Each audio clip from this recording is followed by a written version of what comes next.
Alhamdulillahirrahmanirrahim, pemirsa masih bersama kami dalam Damai Indonesiaku dan sekarang saya sudah berpindah posisi tepatnya di belakang para jamaah Damai Indonesiaku, jamaah Masjid Medan Satria.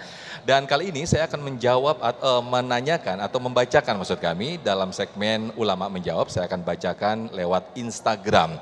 Yang pertanyaan pertama akan dijawab oleh guru kita Syekh Fikri Thorik. Atas nama Jara S, yang nanti akan dijawab oleh Syekh Fikri Thorik ya Syekh.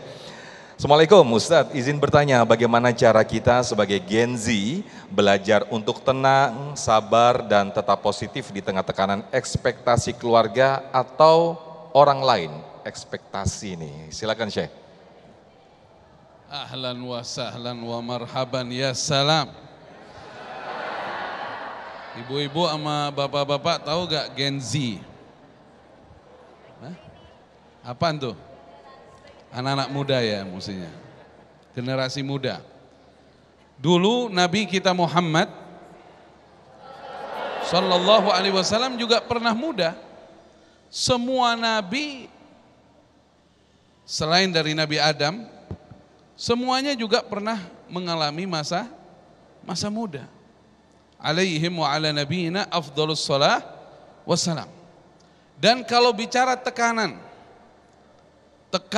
ujian yang dihadapi oleh para nabi dan rasul alaihimus salatu wassalam melebihi dari kita semua. Tapi mereka bisa menjalaninya dengan baik. Bahkan beliau-beliau bisa berhasil dalam hidupnya mengajak sebanyak-banyaknya orang kepada Allah Subhanahu wa ta'ala, dan insya Allah kita masuk surga bersama beliau-beliau, amin ya Rabbal Alamin.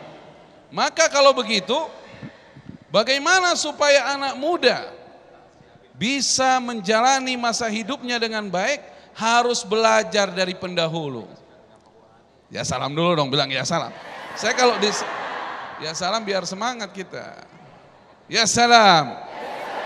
Harus belajar dari pendahulunya. Siapa pendahulu kita yang termulia untuk kita jadikan suri tauladan? Para nabi dan rasul, terutama nabi kita Muhammad alaihim wa ala nabiyina afdhalus salah wassalam. Saya mau berkisah.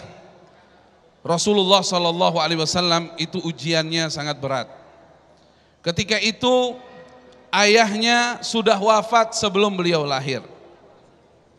Bahkan beliau sempat diasuh di perkampungan Bani Sa'idah oleh Halimah As-Sa'diyah sampai dikembalikan kembali kepada ibunya.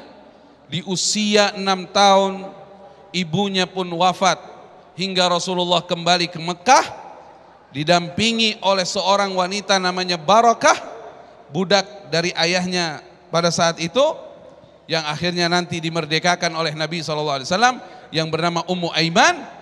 Kembali ke Mekah diasuh oleh kakeknya Abdul Muttalib. Kemudian kakeknya di usia Nabi SAW 8 tahun wafat. Maka diberikan hak asuh kepada pamannya Abu Talib. Dan Abu Talib ketika itu banyak anaknya. Bayangkan Rasulullah harus tinggal di rumah pamannya yang anaknya banyak. Bahkan perekonomiannya pun tidak lebih. Artinya orang sederhana. Disitulah cerdasnya hidup Nabi kita Muhammad Sallallahu Alaihi Wasallam. Beliau menjadi orang yang terus berpikir dan berbuat bagaimana bisa meringankan beban pamannya. Wahai anak-anak muda dimanapun anda berada, kalian adalah penerus kami semua dan penerus bangsa ini, yang kita insya Allah menginginkan Indonesia menjadi bangsa terdepan di dunia.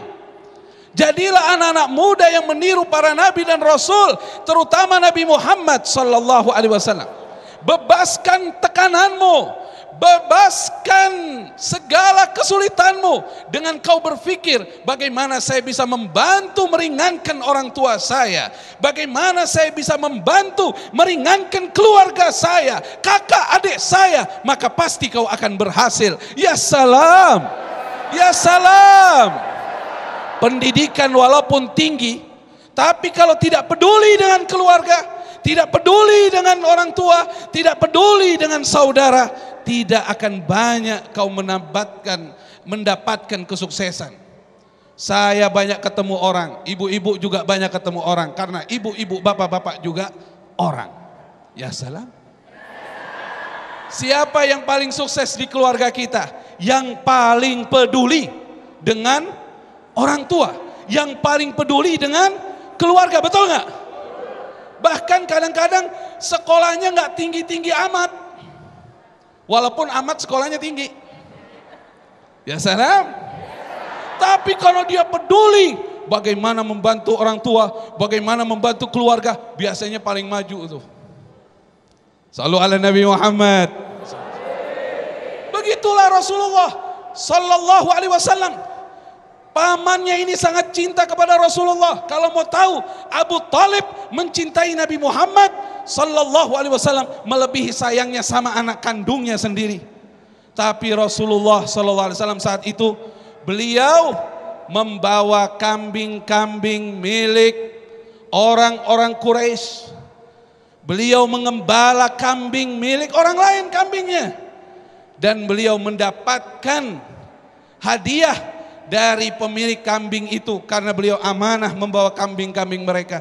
Mengembala kambing. Bahkan di hadis riwayat Imam Bukhari sahih diriwayatkan yang maknanya ma min nabiyyin illa wara'al ghanam.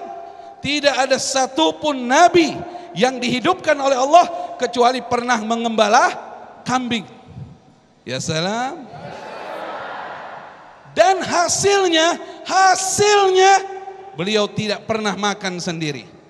Semuanya beliau serahkan pada pamannya untuk membantu perekonomian keluarga pamannya.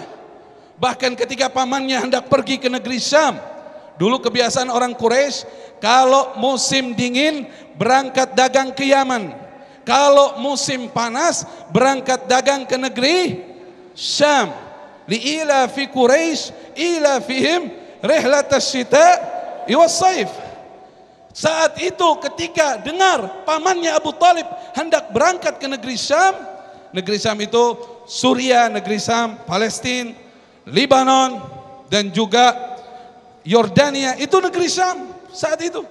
Nabi mendaftarkan diri, paman ajak saya ikut berdagang. Ketika itu usia Nabi, ada riwayat 12 tahun, ada riwayat 13 tahun, wallahu a'lam bishawab.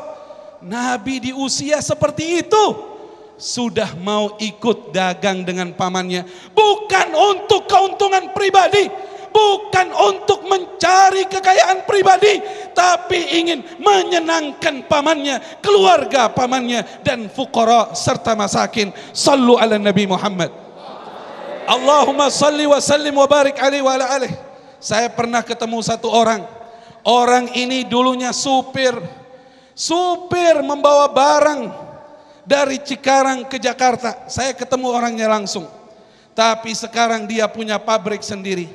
Saya tanya, Pak Haji, apa resepnya Pak Haji? Kita ini harus cerita yang zaman dulu juga kita ceritakan sekarang. Yang sekarang, ya salam dulu dong, ya salam. Ibu Masitoh, dengerin Bu. Mana dia Ibu Masitoh? Jadi pada saat itu, dia bilang sama saya itu dari Cikarang ke Jakarta, supir, barang-barang orang, mobil-mobil orang. Saya berdoa sama Allah, ya Allah luaskan rezeki saya mau nyenengin orang tua saya mau nyenengin adik-adik saya. Al-Fatihah, baca Al-Fatihah. Sepanjang jalan doanya begitu, baca Al-Fatihah. Sekarang punya pabrik, berkah dari peduli dengan sesama. Hai anak-anak muda, suri tauladan terbaik kita, Nabi Muhammad sallallahu alaihi wasallam. Nabi Muhammad sallallahu alaihi wasallam. Kau harus berhasil meniru Rasulullah sallallahu alaihi wasallam. Semangat, jangan kebanyakan ulin. Ya, ulin itu apa sih? Main. Baik, Masya Allah, terima kasih. Bisa duduk kembali Syekhuna Syekh Fikri Thorik atas jawabannya dan juga tausiahnya. Silakan duduk kembali Syekh Fikri, nanti akan dijawab untuk pertanyaan selanjutnya oleh Ustazah Ebirah. Masya Allah, ternyata Nabi kita Muhammad SAW juga pernah muda dan juga pernah mengalami Gen Z. Beliau juga pernah menjadi Gen Z ya Syekh ya? Semua orang pernah mengalami masa muda. Dan Masya Allah dengan berbagai Tapi ujian. masa muda paling berkualitas, masa muda Nabi Muhammad. Masya Allah, mudah-mudahan kita bisa menjadikan contoh Nabi Muhammad SAW. Nah,